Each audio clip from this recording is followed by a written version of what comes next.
Hi, I'm Chuck Joyner, and this is a MacVoices update for February 2018. Folks, it was a very busy January, as you might imagine, and so I want to make sure you know everything that I need to tell you. I want to make sure I get it all out. First was, of course, the MacVoices coverage of CES in Las Vegas. I ended up publishing 57 different interviews, got them all out before the end of January, which is some kind of record. I'm not quite sure what kind, but definitely some kind of record. And at 57 interviews, that means that I got about just under 1.5% of the over 4,000 exhibitors. Sorry about that. I'll try to do better next year.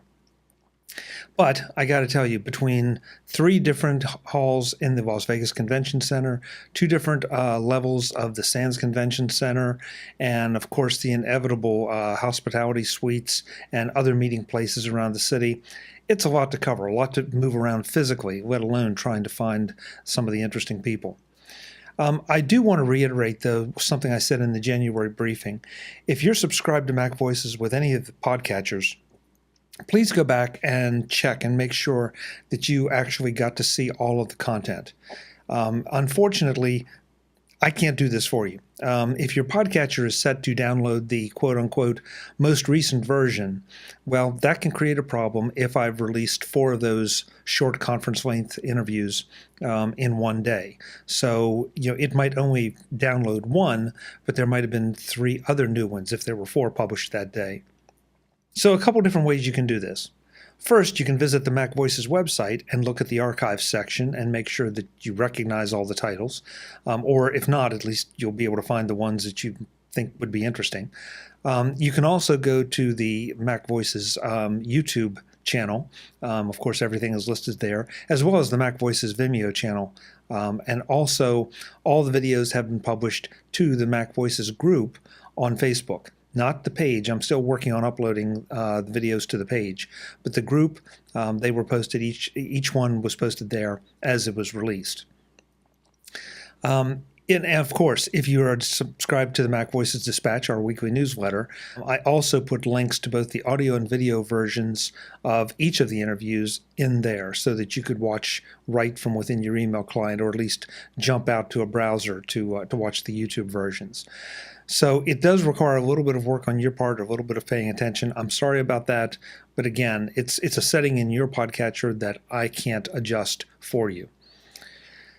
I do want to take this opportunity to address a question I seem to get every year about CES, NAB, and pretty much all the conferences, and that is, how do I decide who to interview? How do I decide what products to cover? And yes, there is a method to the madness. Like anybody that's preparing for CES, it's so massive that you have to have some kind of plan, at least going in. I review the press releases that I get, and believe me, with especially a show of CES's size, you get a ton of press releases. Try to pick the ones that look interesting, new products, different products, new upgrades, things that I find interesting and that I think you will find interesting as well. And frankly, I have to find it interesting on some level, because if not, I'm not going to do a good job of interviewing the people. That's one reason that you don't see a whole lot of gaming coverage, because I don't have frames of reference, so therefore I'm not going to ask good and intelligent questions.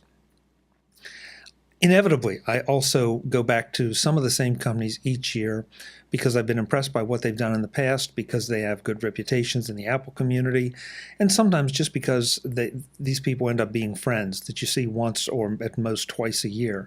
And it's a good chance to reconnect, find out what they've been up to, and usually their products are pretty cool and pretty interesting and well worth your time and mine. But there's also an element of randomness and discovery that goes on as you walk around, because I might be going to booth A, and specifically want to go to booth A, and along the way I see 2 or 3 things that are interesting that catch my eye, and so I may be delayed getting at booth A, or I may come back and check those out.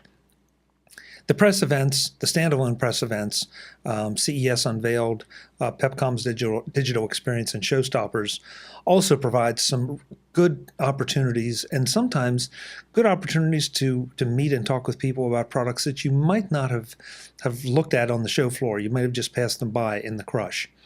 And so I always enjoy that, because I think it's important to look at some of these things, not just from the standpoint of, is this product shipping right now, or is it really applicable to us?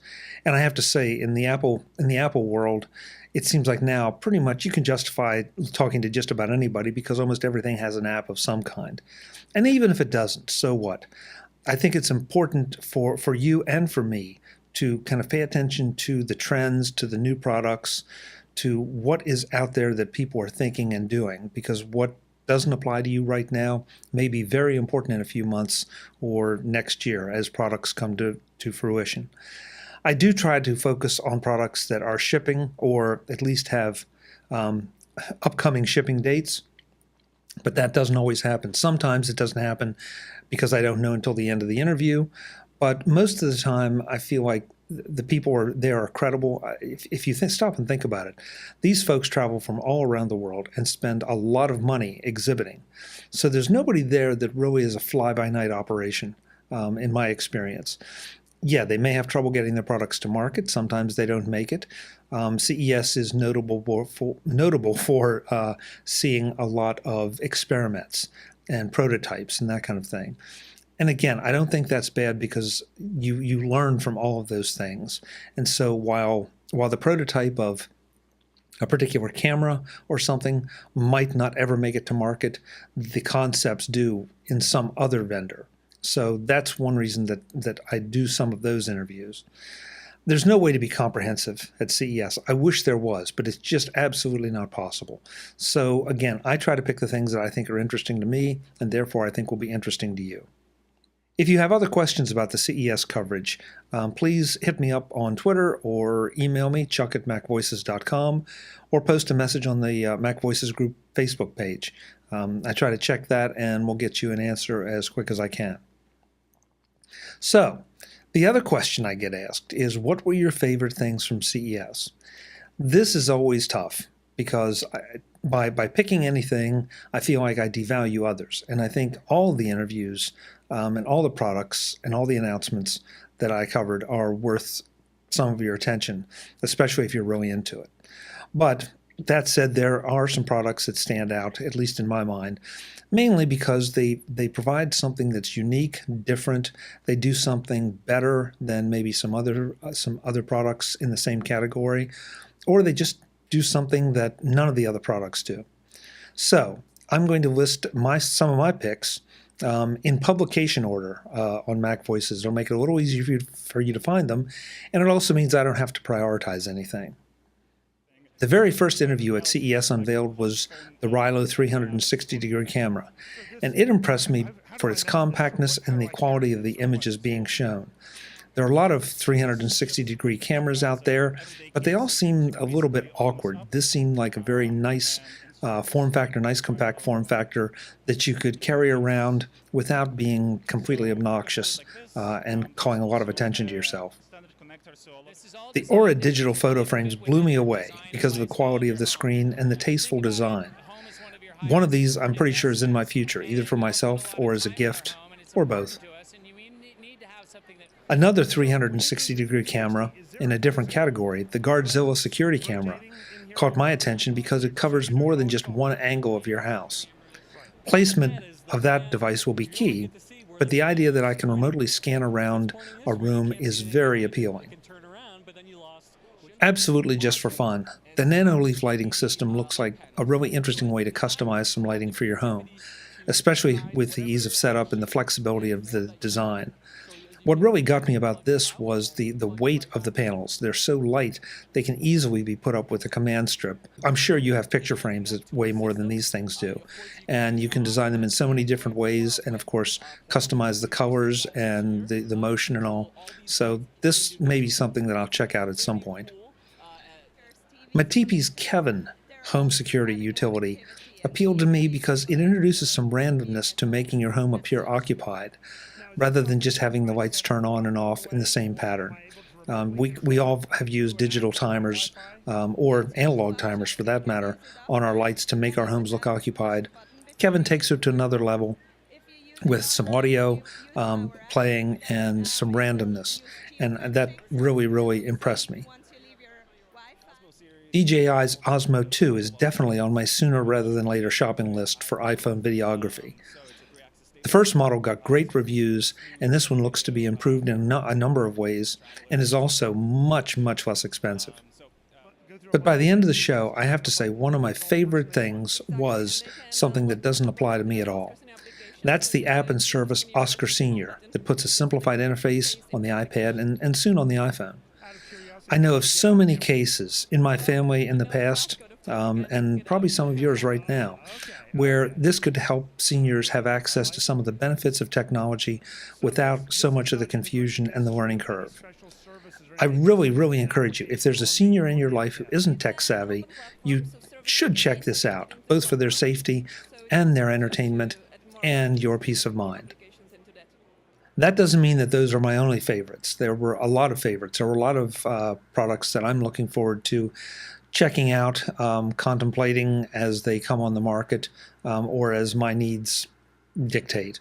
But those, as I said before, those are the ones that I felt like did something different or unique or better than other products in their category. And so I think they're well worth you checking out. That pretty much does it for the CES coverage, unless you have questions. So again, if you do, please hit me up any way that you see fit, and I'll do my best to answer them. Next up, I wanted to bring you up to date on our Patreon campaign for February. This month we welcome some new patrons, and we have a number of returning patrons. Our very first platinum level supporter comes from Mike and the good folks at Jenna Labs. Thanks, guys. Really, really appreciate it. At Gold, we have RVS.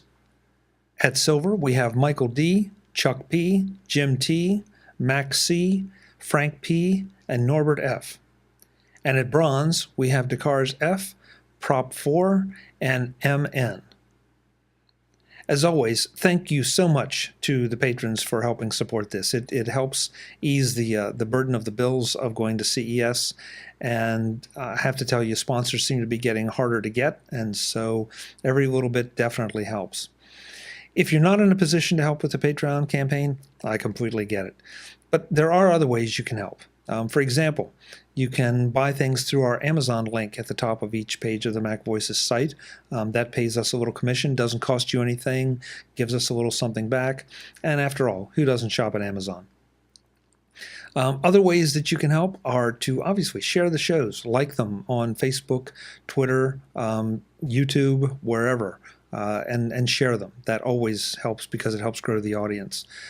Positive reviews on iTunes helps take that to the top as well, and that's always appreciated. At the end of the day, if you can just tell other people about the show and point them to something that you thought was really interesting, a great discussion or an interesting product or guest, that helps immensely. And all of the support, whether it's financial or otherwise, is greatly, greatly appreciated. That pretty much wraps up the CES coverage and the Patreon update for this time. If you do have any questions, please drop me an email, chuck@macvoices.com, or again, the Twitter or the Facebook page. So what's coming next? Well, I've been in touch with a lot of people. There are a lot of follow-ups to do from CES, but also a number of things that I was working on before the holidays hit. People that want to come on the show to talk about things. I've got a number of Mac jury discussions I'd like to have with some of our friends, and Apple is hardly sitting still, so I have a funny feeling that there's going to be no shortage of topics in the coming weeks. But if there's something you want to see, if there's someone you want to hear from, please let me know. Can't guarantee that they will agree to accept an invitation, but I will do my best to get them on the show and ask them whatever questions you want asked. Any other suggestions, comments, or anything else, please let me know, and they're always welcome. So with that, I'll wrap up this February 2018 update. Thanks so much for subscribing. Thanks so much for watching and listening, and I'll be back soon with more. Visit MacVoices.com for show notes and to connect with Chuck on social media. Get involved in our MacVoices Facebook group, and get more out of your Apple Tech with MacVoices magazine, free on Flipboard. And if you find value in it all, consider supporting us at patreon.com/MacVoices and join these folks who help keep MacVoices coming to you. Advertising handled by Backbeat Media at backbeatmedia.com. Bandwidth provided by CashFly at cashfly.com.